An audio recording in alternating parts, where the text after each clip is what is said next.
out to Socrates.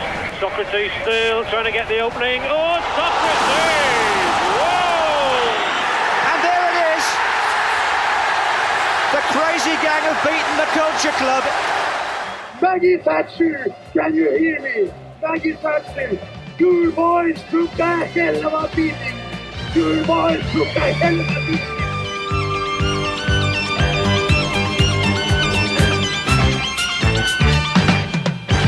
Welcome back to the library. We have got one of our own. We have a stag do that we used to do elsewhere, but now we do them here. And our author, our contributor, our book, The Slum Sport, Chris Lepkowski. Chris, employee of Birmingham University, regular of the press box for a variety of outlets across the years. Close associations with West Brom, and our plastic pitch, our blackout expert, our man at the GMEX for the 1986 Soccer Sixes, Guinness Soccer Sixes. Chris, joining us today as well, we've got Gary Thacker, who's read this brilliant book on the 1985-86 season. Chris, it's stag do time. How are we feeling? I'm good. I'm a little bit nervous what you've got in store for me. You know, will you be tying me up to a lamppost or I don't know, locking me in a room with a bevy of beauties? Who knows? who knows what direction this will go in? So yes, looking forward to it. Yes, the Of Its Time stripogram from 1986 is on the way. I believe that the bus is running late though, and if we tie you to a lamppost, it'll be where Gary is rather than where I am. Let's hope so. Gary, looking forward to this from sunny Spain. Absolutely, matey. Yeah, it's one of these books you think, why hasn't anybody written this before? It's because it's such a subject, a time that covers so many fascinating developments in the game, good and bad, but never boring. And a bit like Chris's book, it's good. It's never boring though. Absolutely. It is for obvious reasons one of my all-time favourite campaigns. So, but as a Liverpool fan, obviously we enjoy the punchline at the end of it, especially at Everton's expense. But at the same time, there is so much else across the breadth of that 1985-86 season, Chris, that just deserves so much attention to it. And as Gary said, this is long overdue, and it's the right man to write it. But why 85-86? A season in which West Brom don't do all that well. Yeah, that is a unfortunate coincidence. 85-86 was probably, and I think everyone has this, every football fan has that moment that kind of leads you into football. I'd been a football fan at school and leading up to this season, but I think it was 1985 where things really took off. I was 9 years old and I remember my parents bought a new TV. My dad had saved up for a long time. It was a really high-end TV, although my parents were far from wealthy. My dad had saved up for a long time. We had a relative who worked in this particular shop and in Birmingham, and we were able to get a discount on it. Now, this TV had teletext, and teletext just completely opened my mind really to how I consumed football. And in the space of this few months, I kind of went from buying comics, suddenly buying football magazines, and then teletext arrived, this TV with teletext arrived. And I went from coming home from school and watching kids' programmes to turning on and finding out what the latest news was, you know, what the latest football news was, who had moved where. This was the day before transfer windows. You could buy players up until the end of March, which manager had been sacked, and I just became completely invested in football news. And we weren't a family who bought a daily newspaper, you know. We occasionally bought the Birmingham Evening Mail, and we always only really had a Sunday newspaper. So for me to consume this news, it must have been quite a significant landmark in my kind of footballing journey, if you like. And I just got completely besotted by football. And I remember watching the 1985 FA Cup final from start to finish. And by start, I mean I woke up the crack of dawn, watched the entire build-up, watched the final, watched Kevin Moran become the first player to be sent off in a cup final, in an FA Cup final. sat there completely bewildered by how Norman Whiteside managed to bend that ball past Neville Southall. And something clicked in me. And a few weeks later, I remember coming home from karate. I did karate lessons twice a week and just looking forward to watching Liverpool play Juventus in the European Cup final and been totally shocked, really, at what was happening at Heysel. And rather than put me off, and I mean, those were troubling times. We'd had Bradford around then, we'd had St Andrews. Rather than put me off, actually, it kind of tantalised me even more. And I wanted to know more about this whole sport and this whole thing called football that was grabbing people. It's almost like a rebellious streak because we weren't supposed to like football in 1985. It wasn't a sport that you would admit to liking in social environments. It was a conversation stopper rather than a conversation maker, really. These days, you can everyone who's anyone hangs on to football and becomes a celebrity fan. That wasn't the case in 1985, and I just found it was probably my punk, really, if that's the right word. It was kind of a thing I got into because I knew it was a bit daring, it was a bit naughty, it was a bit the kind of thing that you probably shouldn't do, and I just got right into it at that point. I mean, Gary, that's great terminology that Chris uses. It's punk football in the summer of 1985, isn't it? It's very much the football in the going into the 1985. It's throughout that summer of 1985. It's the ugly mongrel. It's that one with the overshot jaw, bottom jaw, and the teeth are all over the place. And yeah, it's hard to love for people who aren't really dog people, But at the same time, if you love dogs, you love dogs. What can you do? Every dog's great, unless it's going to bite you. Plenty of biting going on at this point in time, but there's still lovable aspects of it. Definitely. I mean, you give me a nice segue there because, I mean, you could almost say give a dog a bad name, and that's what Thacker did with this title that Chris has used for the books, Slum Sport, and Slum Sport followed by Slum People. Well, I mean, obviously I'm a bit older than you guys. I'd be 29 at this time, and very much sort of anti the Thatch bandwagon. That and the thing that she was doing to football, and it almost became it's a good term because that it is. Football supporters were sort of being pushed into the sort of extremes of respectable society, shall we say? But football supporters are a sort of resilient type, and when you get pushed into a corner, you don't necessarily you don't give up. You sort of become more and more entrenched in your belief. So yeah, I mean, yeah, if football was a dog, I love that dog, buddy. Absolutely love that dog. Absolutely. I mean, Chris, as the season goes, it is. I mean, we alluded to the football side of it, and there is so many, aspects of the 1985. It's much more than just Liverpool doing the League and Cup double.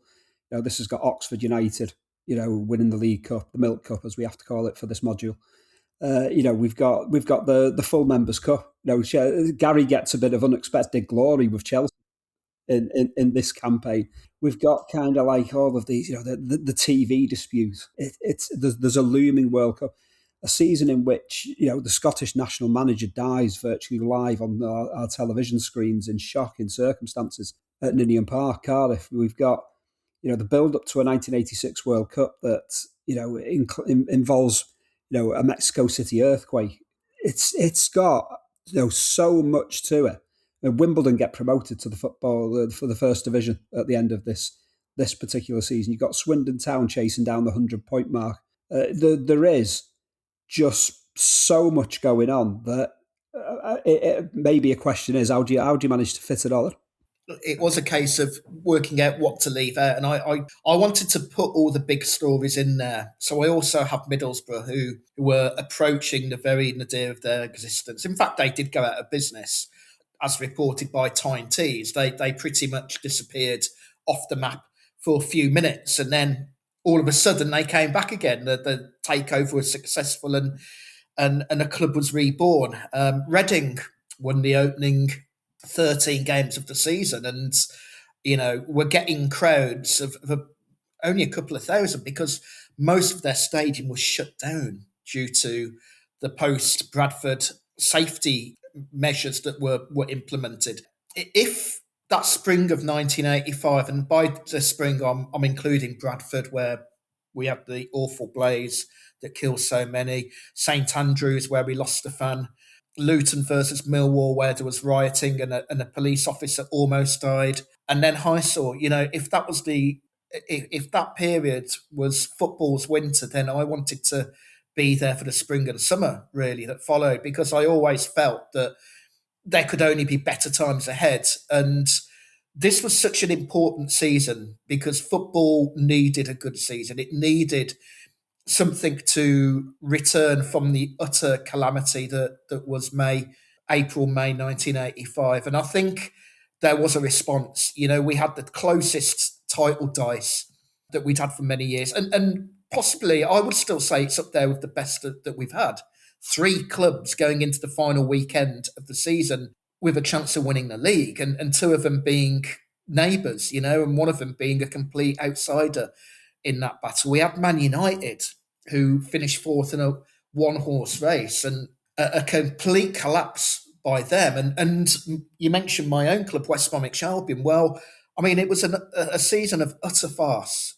There's no other words for it. A club that had been tipped by Jimmy Greaves to make a bid for the title as a dark horse. Well, they actually finished bottom with just 4 wins, 3 managers, and the whole campaign just completely dissolved into utter mayhem. At one point, the team bus didn't turn up because somebody forgot to book it. That's how farcical it was, and I had to get all of this in print. I just thought these were great stories, and I made it I promised myself, made a promise to myself that I would only report on this if I could get people from each story, at least one person from Liverpool, one person from Everton, one person from Reading, etc., etc. And luckily I was able to do that. I was very privileged to speak to people like Jim Rosenthal, Ron Atkinson, Graham Sharp, Gary Gillespie,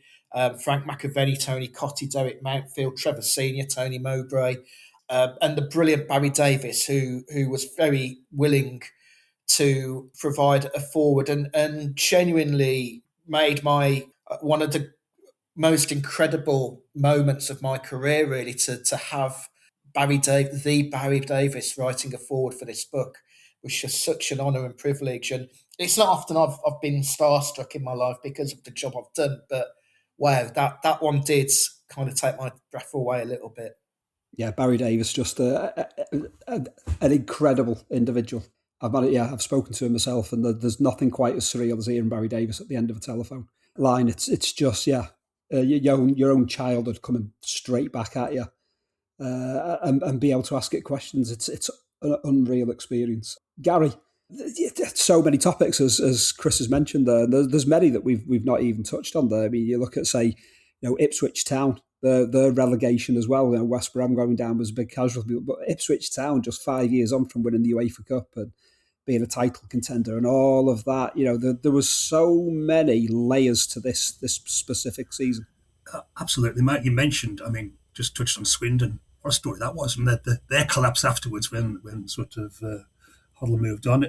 And Chris mentioned something which I think is important to flag up here, that this isn't just a book that says this happened, this happened, this happened, this happened.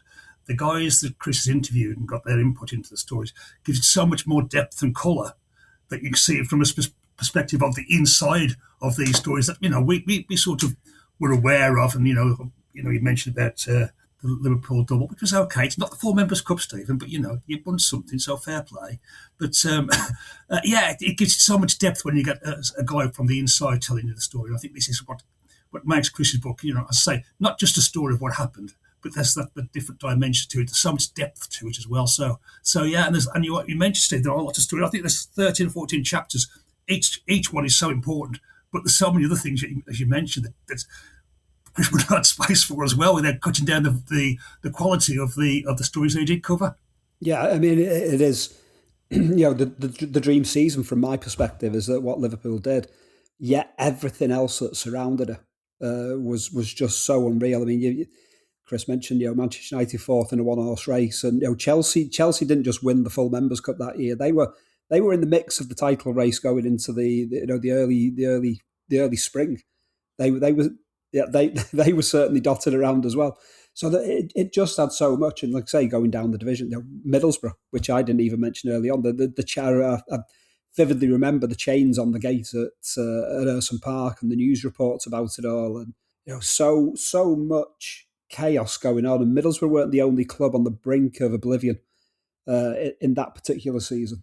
But Chris, the way it all starts as well, it's kind of like part of it's the lost season because of the TV blackout. Yet in a way, historically, it adds to the allure of this particular season. I didn't realise, until I really got into the teeth of research, how important this whole dispute was in shaping football. To the 9-year-old me, it was an annoyance that I went to my uncle's house on the opening day of the 85-86 season, looking forward to watching Match of the Day and realising it wouldn't be on because there was no deal in place. And I think what this dispute really did, and just to give you some context about this, the two main TV channels, ITV and BBC, had by this point, by the mid-80s, struck up a cartel. So they would dictate what they would pay for football pretty much, and football had to fall in line. And I think the first murmurings of discontent really came 2 years earlier in the previous TV carve-up, football carve-up, where football clubs were starting to wise up. And during that particular 1983 TV rights deal, there was an organisation called Telejector Video Communications Limited who were willing to offer £8 million for the rights. Now, ITV and BBC were willing to bid 5.2 million. So this was a significant uptick. And what Telejector Video Communications, catchy name, were willing to do was to show games in 5,000 specifically installed screens in pubs, clubs, hospitals, schools and colleges. So effectively, they were doing something that is now our norm, showing on large screens games in pubs, which in 1985 was unheard of and 1983 was unheard of. But crucially, two things happened. Well, firstly, Telejector withdrew very, very late on in that carve-up process. But it also informed football that actually there were people willing to pay more and there were people willing to invest more. So when it came to the TV rights deal in 1985, all of a sudden, First Division owners thought, well, we're not just going to hand over football for the lowest possible fee. We're going to fight for it. And you had people like Philip Carter of Everton.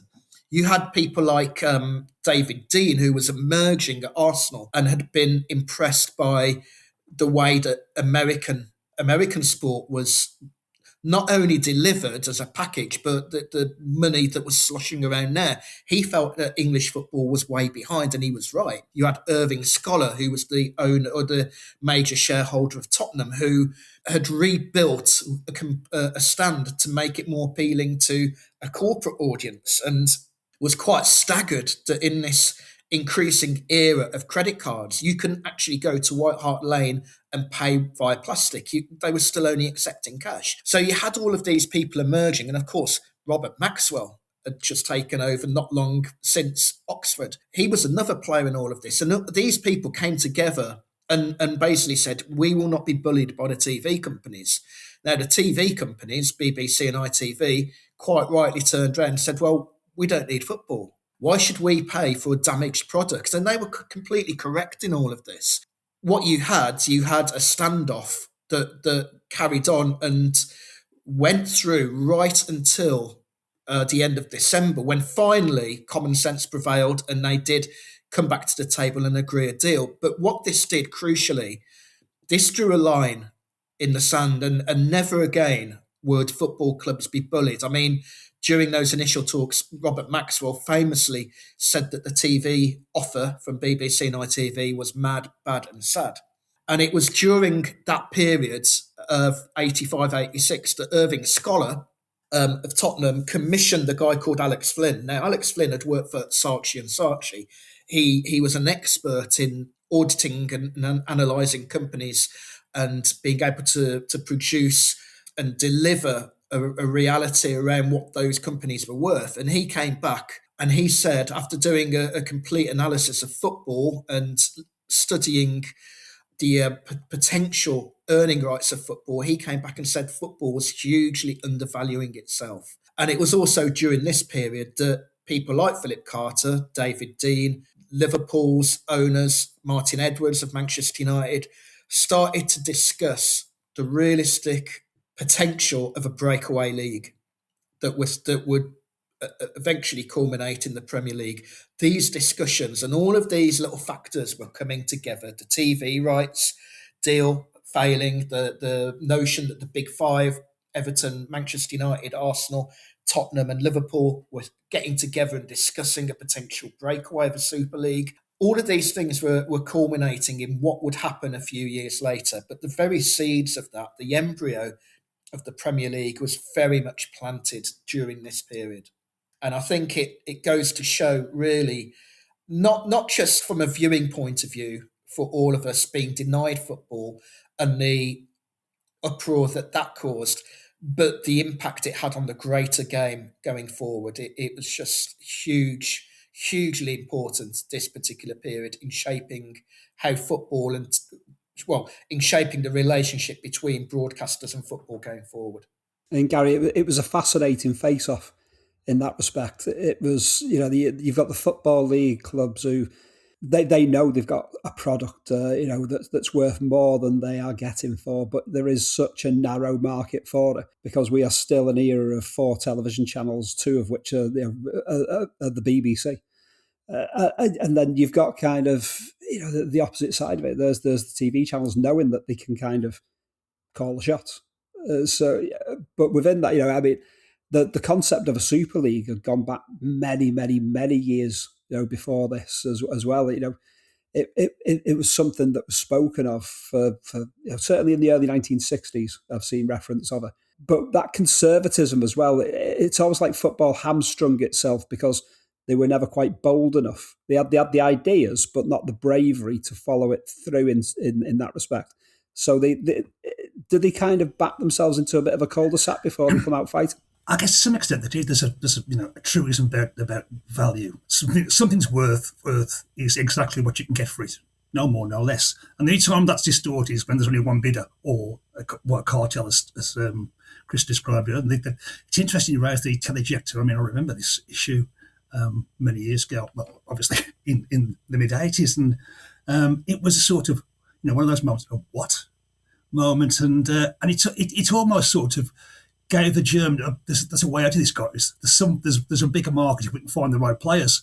And Chris is absolutely right what he said. It was the sort of it's almost like the crack in the dam where the water started leaking out, and BBC and ITV eventually found they hadn't got enough fingers to plug all the gaps in the dam, and the knowledge and the opportunity leaked out. And the Premier League was probably pretty well born then. I mean, it's interesting to go. I mean, I remember back in the early 60s, not in 60, 61, when Bob Lord, Burnley banning the TV cameras from Turf Moor, and football sort of stamping its foot and saying, we're not going to be kicked about by the TV. It wasn't a new thing, but this was a significant break in the situation where the BBC and ITV had that could pretty well pay. I was going to say as much as they want, probably the best price, but as little as they could to get the product. And football was sort of stuck in the situation of take it or leave it, and they left you for a bit. And then they had to eventually, as Chris said, they came back to the table and they did a deal for the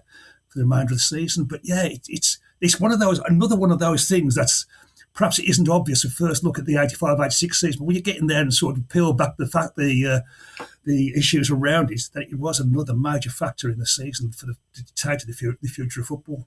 And Chris, while the TV cameras are off, or at least not sending the videotapes to UK audiences, a lot is happening on the pitch, and Manchester United get off to an absolute stormer.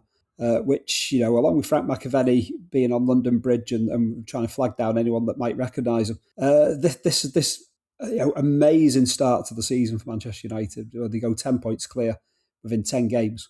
10 wins out of 10. I think they're unbeaten for the first 11 or 12 in the end. They lose against Luton, possibly upsets the apple cart and changes everything around. We do miss a lot on the screens. As a Liverpool supporter, I think I was probably quite happy that the cameras were off this Ron Atkinson-led Manchester United charge. Yeah, I mean, it was 10 straight wins, and they really did bloody the nose of some clubs. Aston Villa got a 4-0 tanking. They beat West Bromwich Albion 5-1 at the Hawthorns. And ironically, it was around then, and that Albion victory came quite deep into that 10-game run. It was around then that things fell apart, really, or started to fall apart. Gordon Strachan got bundled into the post by Derek Statham, dislocated his shoulder. He was out for quite a while. And it was around then England played a game. I think it was Turkey. It is in the book. I just can't find it right now. And they were something like 5-0 up. Now, these days, the England manager would start his substitutions and bring off the captain, bring off the key players and give a run out to the guy who's earning his third or fourth cap. None of that in the mid-'80s. Bobby Robson kept that team on the pitch, didn't make any substitutions, and you've got a ball coming over the top, completely innocuous, and Brian Robson, being Brian Robson, decides to sprint after it. And as he does so, he grabs the back of his hamstring gone. And that was the beginning of the end of his season, really. He came back, damaged ankle ligaments, returned from those, went to play the game at Upton Park, and his shoulder came out, got bundled over, dislocated shoulder, and that really was to kill United's season ultimately. And there was a big dispute, not a dispute, but a disagreement between Manchester United and the England camp. England's Bobby Robson wanted him to have an operation there and then, so he would be fit for the World Cup. Ron Atkinson, perfectly understandably, wanted him to play on with, as best as he could, because United was still in the title race. But it was a real fall from grace, really. And I actually did an event with Ron Atkinson in Birmingham very recently, and I even put it to him, 40 years on, Ron, can we say it was, you finished fourth in a one-horse race? And he said, absolutely. We should have won the league that year. And so many things happened with Strachan, Robson and getting injured.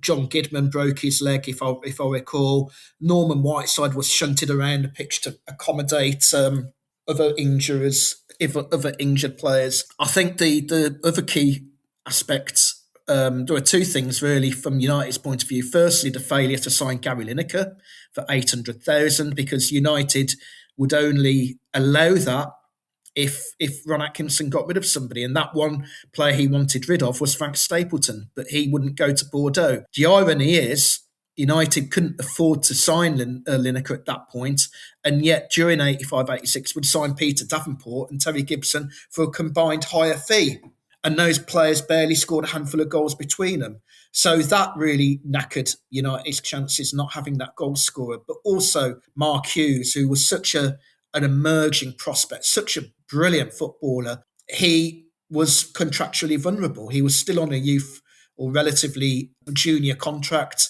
United wanted to improve that, but his agent insisted on a clause that would enable him to leave for £2 million. And that £2 million was met by Barcelona, but for many months, there was a lot of innuendo and rumour about Mark Hughes leaving, which unsettled him, unsettled United. And the other problem they had, and Ron rightly alludes to this, is that the Heysel ban meant that he was vulnerable, and all clubs were vulnerable to start losing players. Everton would lose Lineker, United would lose Hughes. And one of the big things about this book, sorry to go off on a slight tangent, was the bitterness that not just Ron Atkinson, but Tony Cottee in particular, the anger, that resentment that he still has for being denied a chance to play in Europe. And the way, and Ron Atkinson says that it set English football back many years because the players emerging weren't being schooled in continental football. They were merely playing first division football, and that was it. And all of those are key components of this particular season. And Mark Hughes being tapped up by Barcelona and that long drawn-out transfer was a massive reason why United's focus just fell apart during that campaign. I mean, Gary, it was spectacular to watch that unravelling. Again, one of the great stories of that season, and I mean that in a football, not from a Liverpool supporter, well, kind of, but at the same time, it's as ever, it's kind of like it's always quite hypnotic because we've done series before about kind of like end of an era and stuff like that. There's something quite hypnotic about a team. I don't know, kind of like just disintegrating, or when they look like they're on the cusp of something amazing. If ever there was a Devon Lock season for Man United, this was the Devon Lock season. I remember in Chris's book about when Atkinson saw Robson's injury and what he thought at the time, and he was right. Robson's such a massive part of Manchester United, and also the youth thing, which I'd forgotten about. Not when he went to Barcelona, but the upset, or the sort of trauma it put through the squad, and the relationship between the player and the club. But yeah, when you got a team that goes, and this wasn't a sort of team playing above itself. Man United were a top club; they had top players. And when they had a situation where a team plays quarter of the season, not undefeated, that won every game, and not sort of dogging results out, winning some games like quite spectacular, as Chris mentioned there. You don't expect them to fall away to a situation where they get beaten by a hair's breadth in the last game, in the last row of fixtures. They finish fourth. I mean, it's not so much. I said Devon Lock. I mean, it's like Devon Lock fell over and died, rather than just sort of stumbled and finished second. Man United finished fourth, and I mean, it's interesting that again Chris mentioned about Ron Atkinson, and he runs quite heavily in the book. I wonder how much it did to Ron Atkinson's confidence as a manager, and it wasn't his fault. But sometimes you think, well, are the fates against me? Because you're 10 games into the season, won every game, you look like romping the league, and then everything fell apart. Literally, I mean, Robson did fall apart physically. With all the catalogue of injuries, and it just seems, how would you feel if you're a fan of Man United in those days? You'd be cavorting around Manchester and waving at Liverpool fans, and didn't it come back and bite them on the arse in the end? Just a bit. But Chris, within that, while one season disintegrates, another one rises epically in East London. West Ham in this season is just mesmeric. I had so much fun with the West Ham chapter because I spoke to Frank McAvenny and Tony Cottee, and they're like a bit of a. I didn't speak to them together, but they are like a comedy duo, really. And what I love about that team, that West Ham team, and I've got no affinity whatsoever to the Hammers, but they're all good mates still. They're still a band of brothers, and really their season really hinged on a few things. Firstly, they had a bad start. And it took a while for Tony Cottee to get up to speed. Frank McAvenny hit the ground running totally that season. But Tony Cottee had a few games where he just didn't settle. And they didn't have great results at first. And they caught up and they had a brilliant run before Christmas. And then into the new year, what happened? The snow came down. We had heavy frost. Upton Park didn't have undersoil heating. And quite a few stadia didn't have them. And it just so happened that some of the games that West Ham should have played away from home were called off as well. Their games at Upton Park were called off. And they really, really fell behind in terms of the number of games they played. And, going into April, it's really interesting. You look at the league table and there is no sign of West Ham in the top 3 or 4. But when you look down the league table, you think, wow, if West Ham win these games, they will be right up there. And sure enough, they've got so many games in hand which they do win that they eventually catch up, and they not only catch up in terms of number of games, but they are right in there, right at the very death. And there's one game they play. I mean, they played an absolutely brilliant game against Newcastle. 8-1 victory. Frank McAvenny scored 1. Tony Cottee didn't score any. Alvin Martin, centre half, scored a hat-trick. His hat-trick was unique because he scored against 3 different goalkeepers. The first goalkeeper went off injured. The second goalkeeper went off injured, who wasn't, back in the days when it was an outfield player going in. Third goalkeeper, Peter Beardsley. As luck might have it, England players were called up and checking in for international duty the next day. Who was giving Peter Beardsley a lift that day? It was Alvin Martin. What a journey that must have been. But just to take you back to West Ham's season, there could have been such an amazing twist, really. I mean, Stephen, I hate to say, but Liverpool did ruin a narrative here, because had Liverpool not beaten Chelsea in that final game, there was one match remaining for Everton and West Ham, and it was against each other. And had Liverpool drawn at Chelsea, it would have made the league title probably improbable for Everton to win because of the goal difference, but it would have given the impetus on West Ham to win the title. And how on earth would Everton fans have reconciled going into a game against West Ham, knowing that if they lost to West Ham, their near dear neighbours Liverpool would lose the league to West Ham? A really, really bizarre scenario. We were denied that because, of course, Kenny Dalglish, a story that doesn't get told enough in my view, we'll come on to that, I'm sure. Kenny Dalglish scored a brilliant goal to give the title to Liverpool. And Liverpool did what they did best. They knew how to see out games. They knew how to see out trophies. And for West Ham, it would never be as good again. And I mentioned earlier Tony Cottee, angry that they were denied a bite of Europe the following season. He believes it was a big reason why Frank McAvenny left the club. Eventually, he would go to Celtic. And it was never as good again for West Ham. It really was the perfect storm. All of those players in that team, from Phil Parkes in goal, Ray Stewart at right back, George Paris played some games. You had Tony Gale, Alvin Martin, Mark Ward, brilliant winger who came in, Alan Devonshire, who came back from injury for that season, McAvenny and Cottee up front. Absolutely brilliant. It was a season where everyone hit the right beat at the right time. They got that rhythm spot on. And in another season, West Ham would have won the league comfortably, but they chose a season to come up against two utterly outstanding teams in Everton and Liverpool. Liverpool winning that title doesn't mean they've not got a soft spot for that West Ham side. Similar kind of like vibes of QPR 10 years earlier pushing Liverpool to the limit in 75-76. The lost championship decider as well, which would have been at Goodison Park. That would have been, I think, it would have been on the Monday night following. There would have, and within that would have been a game that was taking place 5 days before Liverpool and Everton did battle in the FA Cup final at Wembley.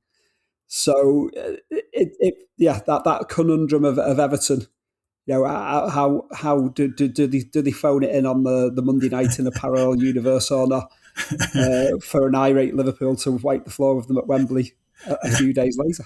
I've got a great soft spot for this Liverpool, especially this West Ham team for more than 2 reasons, but 2 reasons to get particularly. Phil Parkes originally played for Walsall. He was seen play at Fellas Park many times. When he went originally, did he go to QPR first before West Ham? And he was the world's most expensive goalkeeper. And it ain't very often that Walsall can claim to have the world's most expensive player in any position, but there you go. And the other thing you mentioned, and I didn't realise it was this season. A few years ago, probably 10 years ago, I was on Talk Sport talking about the World Cup with Paul Coyte and Alvin Martin. And we just, as one of the recorded interviews were being played, I was talking to Alvin Martin about goal scorers, and he said, "Do you know I scored a hat-trick?"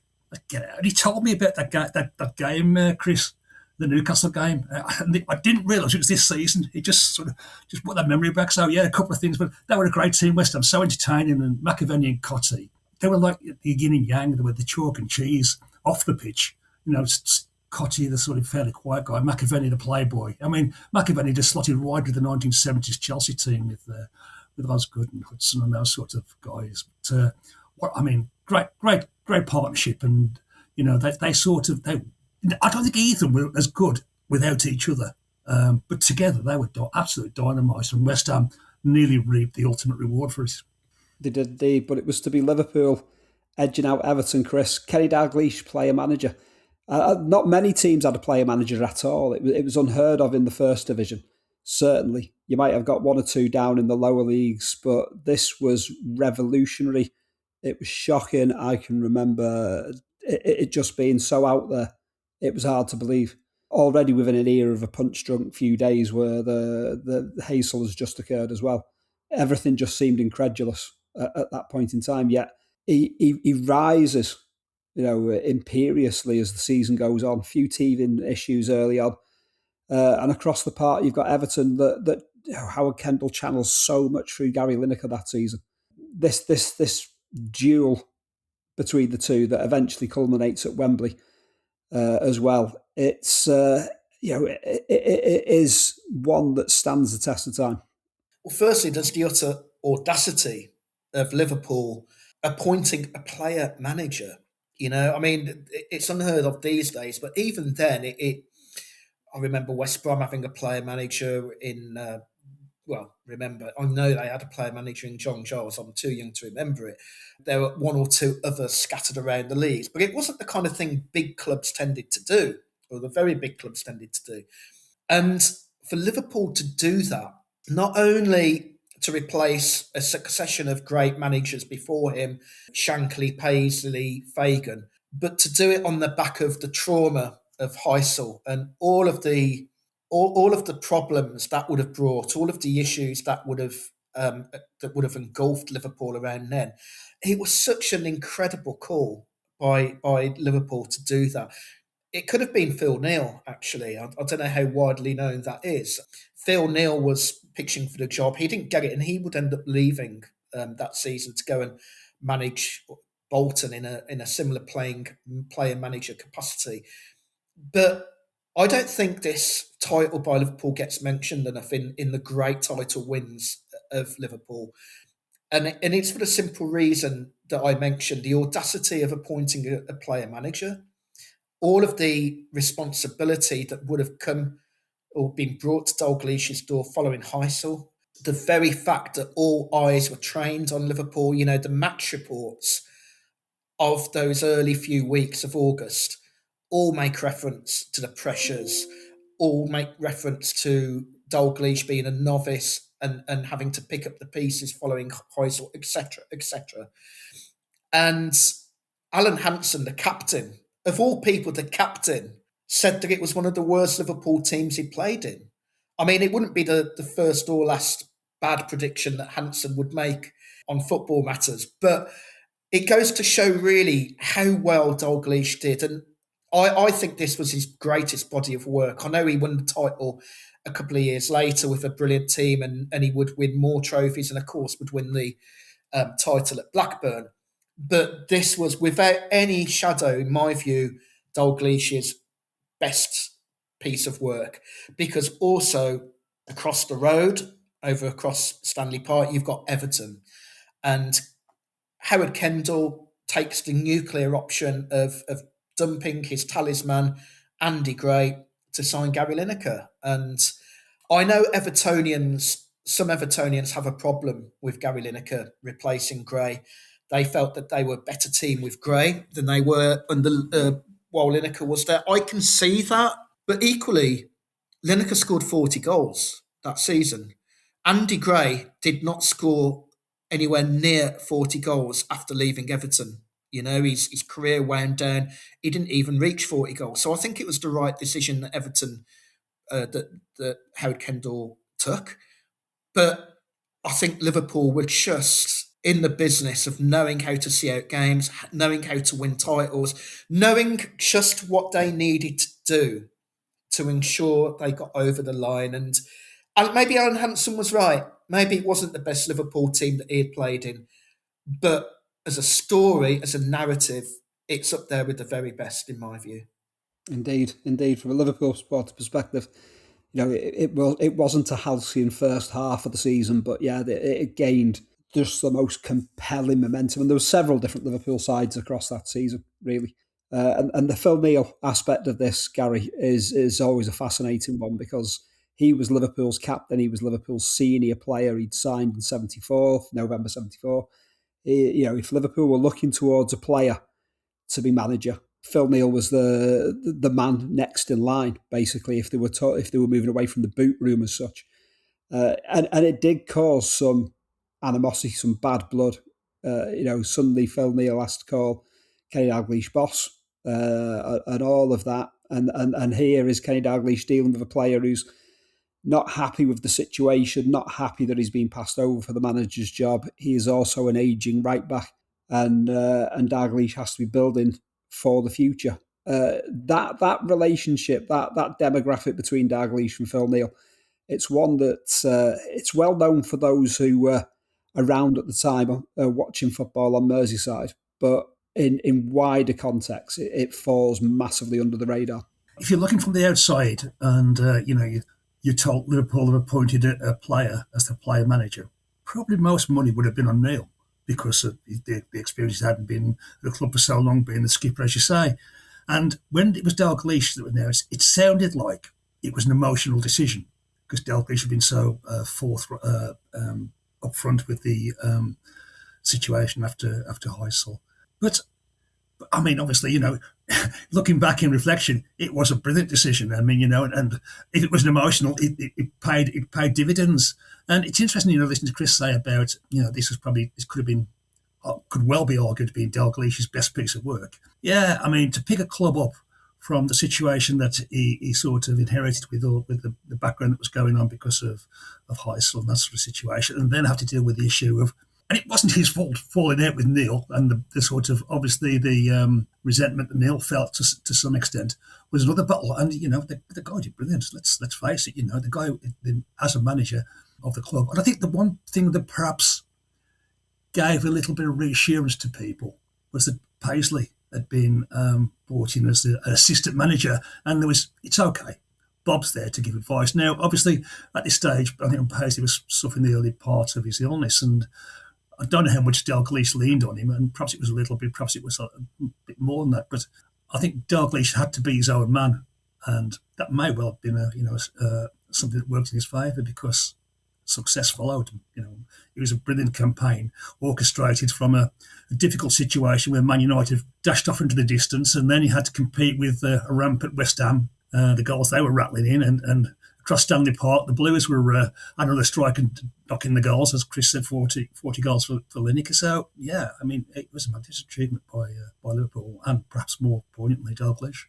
Yeah, it was an amazing job that Kenny Dalglish did that year. Alan Kennedy, that aspect as well. He's Kenny Dalglish has had to deal with two players he's won European Cups with and replace them. There's a lot that Dalglish has to unwrap during that campaign. Away from all things Merseyside, at least for now, because of the FA Cup final as well to come. The shock and awe of the early aspects of that 85-86 season, Chris, the death of Jock Stein at Ninian Park. As I remember it, we got extended highlights of the Charity Shield, Everton against Manchester United. We got, I think it was extended highlights on Sports Night of England's World Cup qualifier against Northern Ireland. And it was the night before was Wales versus Scotland, and this game at Ninian Park where Wales, a draw would be enough to take Wales into the playoff to face Australia. Scotland needed the win. A game massive drama, a huge amount riding on it, and it was the only game we got live up until the TV deal being brokered just before Christmas in 1985. Jock Stein, it was utterly incredulous. This is an era in which we had seen Tommy Cooper die on stage. Bradford had been broadcast live. The fire at Bradford had been broadcast live onto television screens on World of Sport as it went off. We'd suddenly become highly accustomed to seeing disastrous things, loss of life unfold live on television. The concept of a news flash, we interrupt this program for a news flash, would just stop people in the tracks, whatever they were doing, because something earth-shattering was happening. But Jock Stein that night, an incredible game. Davy Cooper scores that penalty that was highly disputed. Peter Nicholas handball, and his arms up, the ball hits it. In it goes. Neville Southall can't save it. Wales have dominated the game, missed chance after chance after chance, and Scotland have found a way. All within the backdrop of 1977, still casting this shadow. And then this event on the touchline, and I vividly remember, the cameras being in the tunnel, seeing Jock Stein on a stretcher, being whisked away to one of the changing rooms. I think it was the referee's changing room, that he went to, and you saw he had eyes. His eyes were open. He was alert. He was watching what was going on around him. He was talking to a few people, and you thought, no, everything's okay. And then suddenly, the news broke about half an hour to an hour later that he died. This was, a stunning event. Steen had medical problems. He'd not been a well man for a while. I mean, it's often said that he suffered a heart attack. It wasn't. It was a fatal pulmonary edema, which is effectively a fluid buildup in the lungs. It's a thing that he was clearly struggling with. He'd stopped taking medication in the build-up to this particular game as well. And I spoke to a few people about this incident. Graham Sharp was one, and he said, I think Graham Sharp was winning only his second or third cap.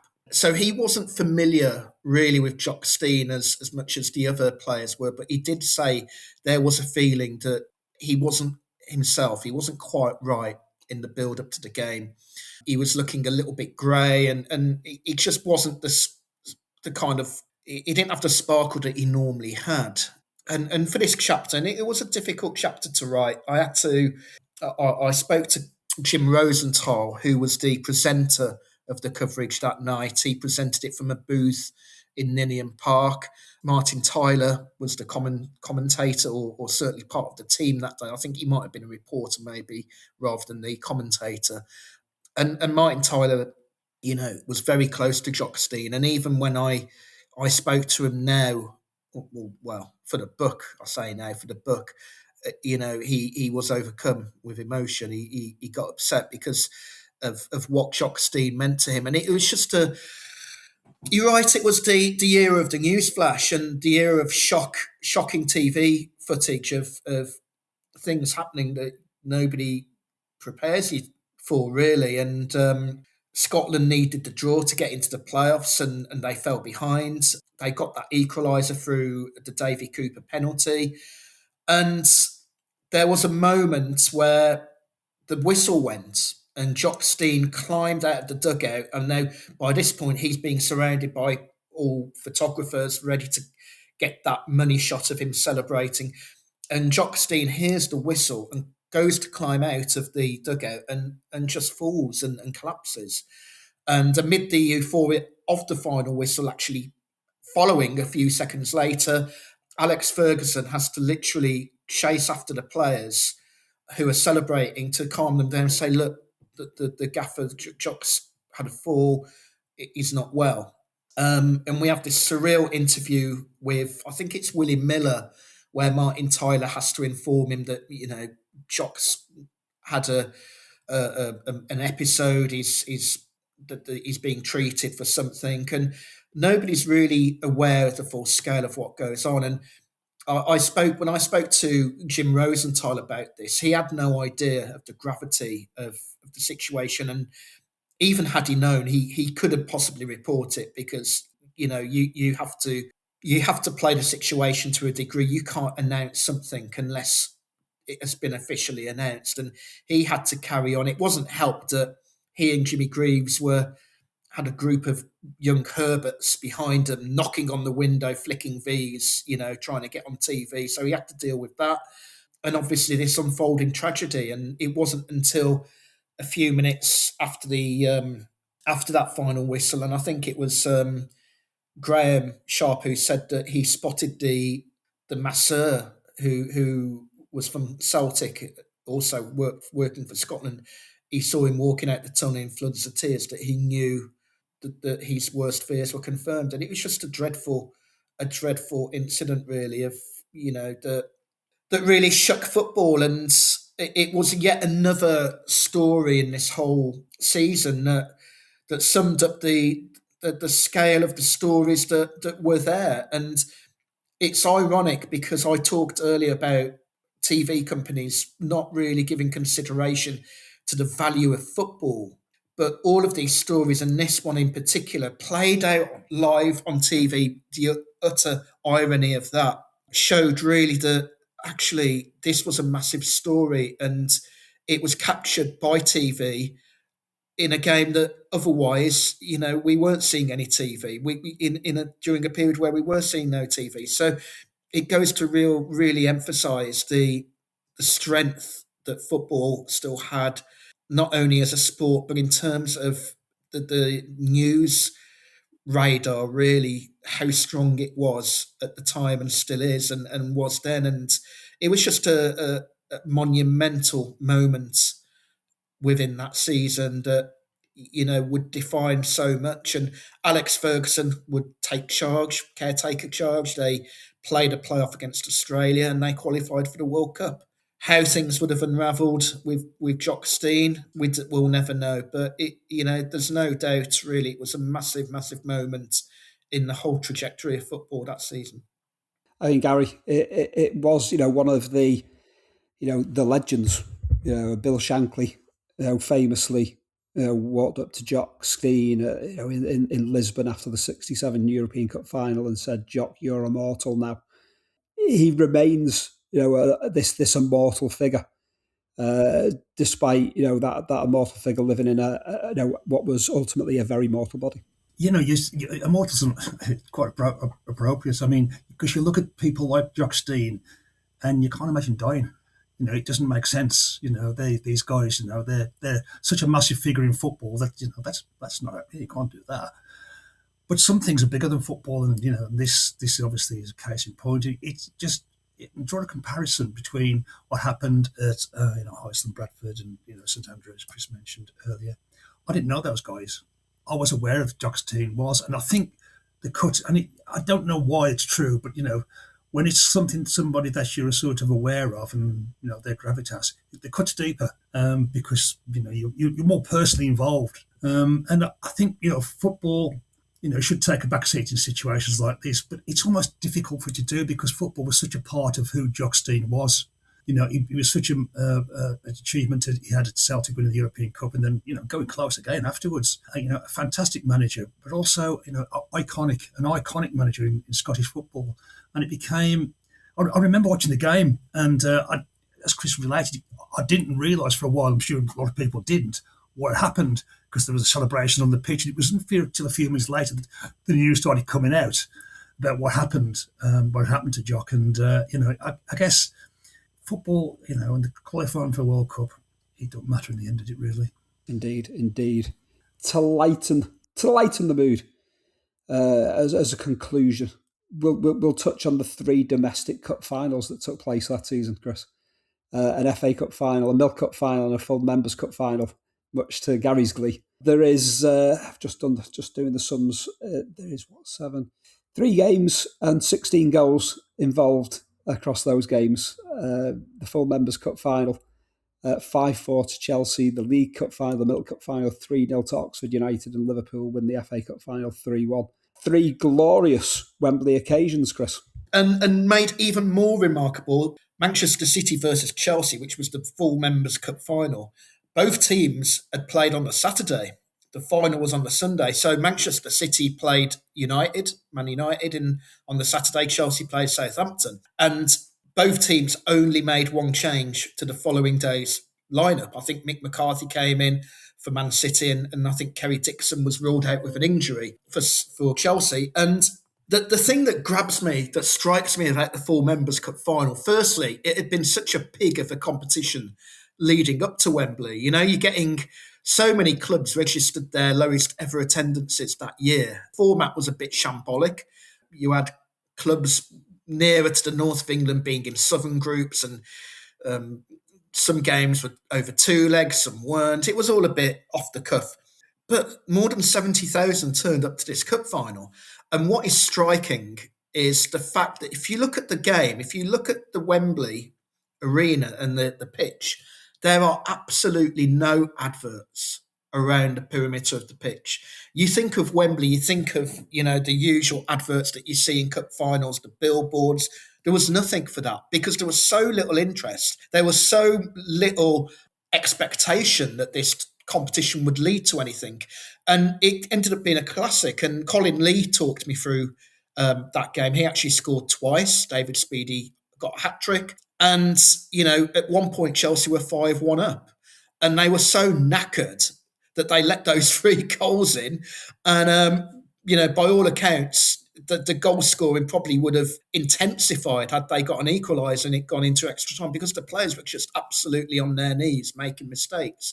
So that was a game that wasn't, to my knowledge, screened at the time, but has taken on cult status because of the drama of that particular afternoon. The League Cup or the Milk Cup was just brilliant. Oxford coming up against their former manager, Jim Smith, QPR manager, and they just turned them over brilliantly. Brilliant performance. And I'm sure we'll reflect very shortly on the FA Cup final too. The archetypal game of 2 halves. Everton, the better team in the first half, and then Liverpool did what they did best. They came back, rode a little bit of good fortune perhaps, and in the end they were comprehensive winners of what was a very good final. I think a final that's often overlooked for its quality, but a very good final nevertheless. Indeed. Gary, I mean, I can talk wax lyrical about the 86 Cup final and have done on many a podcast. We'll not go too far into depth on that one, but Liverpool won. And Craig Johnson can probably still argue the toss whether he actually got 2 goals that day or not, putting that one over on the virtually on the goal line. But Gary, any particular recollection of that 85 full Members' Cup final success against Manchester City?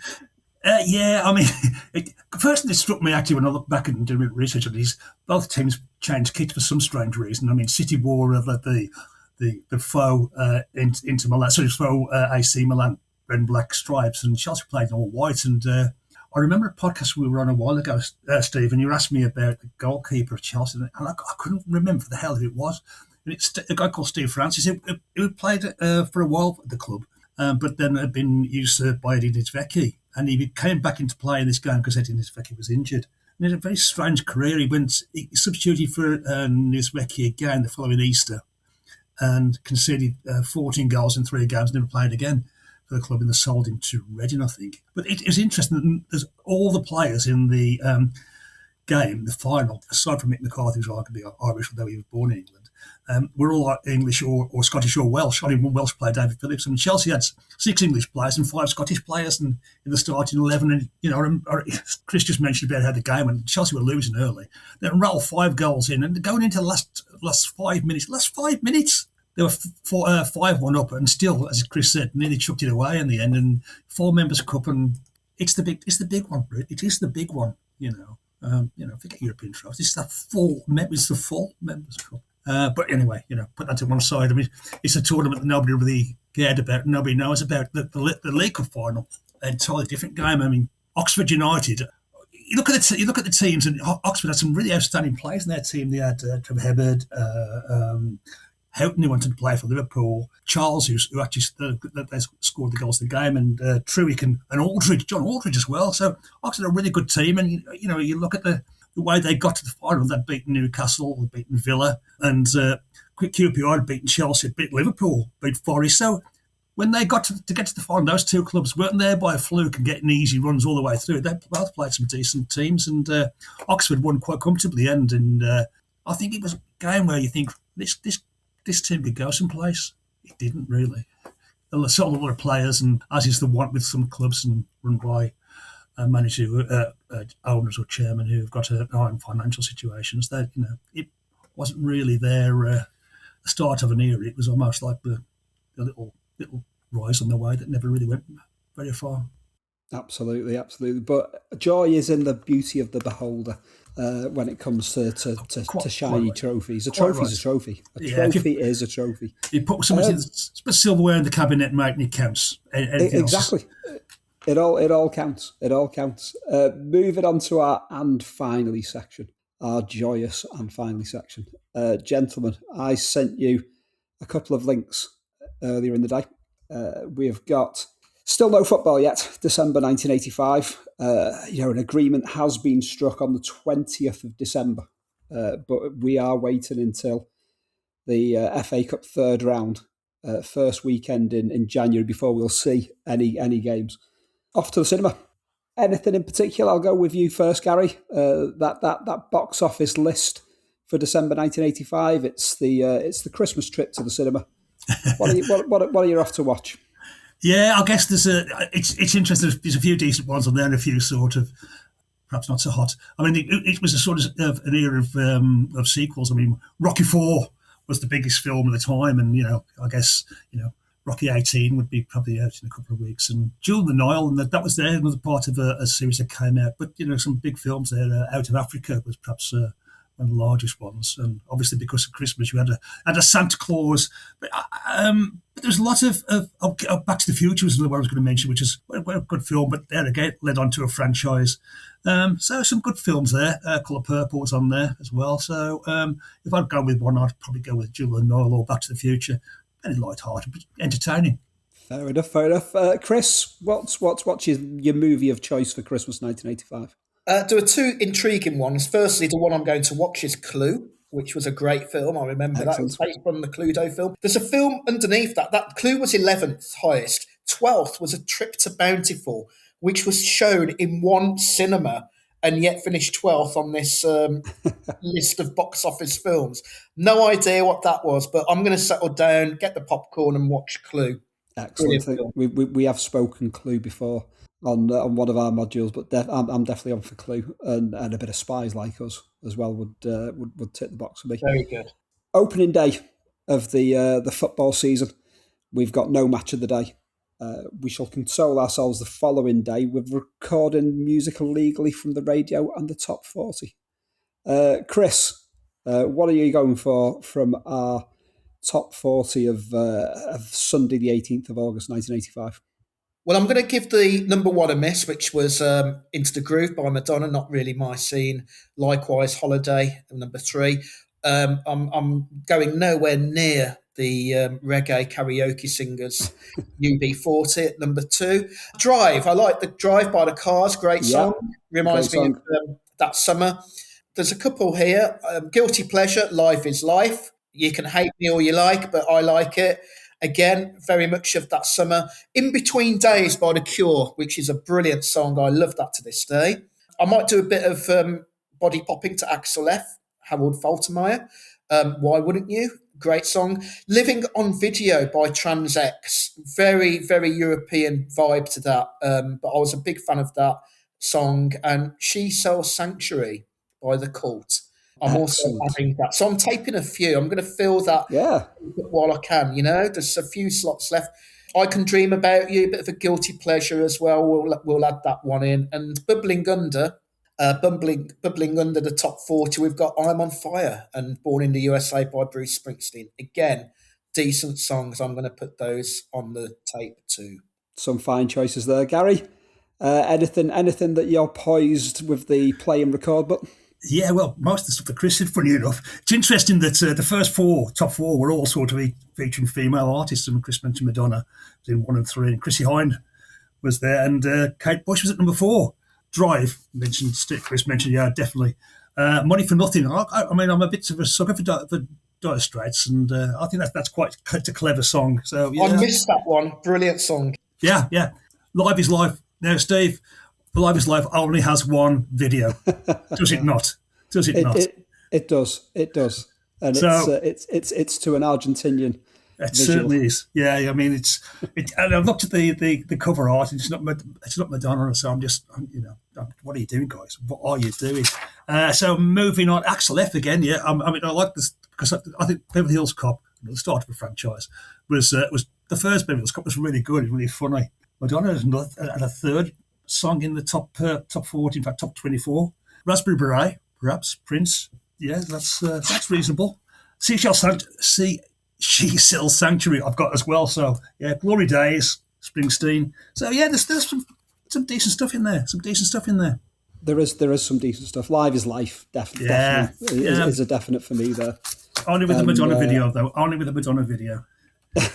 Yeah. Shoelaces floating about, caressing the ball in the air like some kind of alien being. Yeah, so it's like watching an Argentinian Columbo. Yeah, investigating the ball. But I'm on for Drive as well by Cars. That is an absolute stomper. Back page headlines in the days leading up to the final breakthrough on a TV deal. There is a last-ditch attempt. We spoke earlier of Middlesbrough being on the brink. A last-ditch attempt was being made to save Swansea City, £1.5 million in debt. Mr. Justice Harman is stated in the High Courts, nothing encourages me to extend the club mercy. Absolutely. Justice Harman there is happy to put Swansea City to sleep. Alan Hudson, move over Howe. Arsenal will never be good enough to win the league championship with Don Howe until Don Howe goes back to what he's best at, coaching. American-style playoffs were agreed by soccer's top brass. The playoffs will work like this. It's going to be the 19th place team in the first division facing teams from 3rd, 4th and 5th in the second division, and so on through the divisions. The initial speculation, however, was that the game would be played on a round-robin basis rather than the knockout system that was eventually implemented, and we spoke on it earlier. Phil Neal becomes the Bolton Wanderers player manager. Gentlemen, we have one more to go through, and that's the TV list for...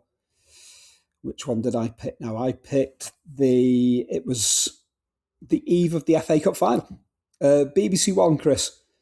We've got a programme. We've got Wogan, Terry Wogan with guests Lord Dennings, Sir Garfield Sobers and Ian Drury with music from Jimmy Ruffin and Heaven 17. Quite an eclectic mix there on the Wogan show. There's Dynasty. There is a panel programme that has totally gone under my radar called I've Got a Secret. I was fearing that Jimmy Savile was going to be part of the lineup in this one. But no, Annika Rice and Derek Jameson are part of the panel for this one. Tom O'Connor, the presenter. And then they are showing Video Jukebox from 9:30, a 6.5-hour rock music omnibus. It's a special tracing the history of rock video from the 1930s with more than 40 numbers involved, including appearances by David Bowie, Mick Jagger, Paul McCartney. Presented by John Peel. I don't think we really need to go and watch anything else. That's do for me, mate. Do for me. On this occasion, gentlemen. I think I'm picking there.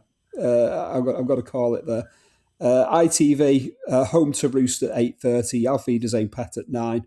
Bit of a repeat of Hawaii 5-0 late at night. Channel 4 are doing Channel 4 things, what the papers say. Book choice, the Bandung file. But there is Cheers at 10 o'clock. BBC Two are doing BBC Two things. There is a lot of orchestral music from 8 p.m. onwards. Gentlemen, take your pick from the TV guide. Well, I'll begin with John Peel and perhaps have the radio on before that. Yes. Chris, final say on the TV guide?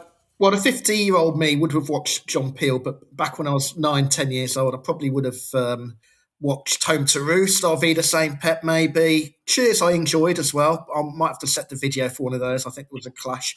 But yeah, I might just tune into the music programme as well. I think I'll be giving Wogan with Lord Denning and Heaven 17. Well, no issues with Heaven 17. Lord Denning's a little bit of a heavy guest to have on Wogan, a bit highbrow, isn't it? It is a bit. It's a bit heavy for kind of like 7 o'clock on a Friday night. Isn't it? I'll probably stick to John Thor and Reece Dinsdale at Home to Roost, and then check out what Oz and the lads are doing in 85. Was it you said? So that this would have been the one in Germany. No, the one in the West. Could be the one. Yeah, and Derbyshire. So yeah, I'll check out what Oz and the lads are doing in Auf Wiedersehen. Excellent stuff, gentlemen. It has been a joy to do. Chris, have you enjoyed your stag do? I have, yeah, and I've come out of it unscathed. Nothing's happened. I can go back to the wife to be, and in one piece, she will be absolutely delighted, I'm sure. Excellent. We've looked after him there, Gary. Gary, thank you so much. It's been a joy to do. All that leaves me to do is to say thank you for listening. Do go and buy the book, The Slum Sport.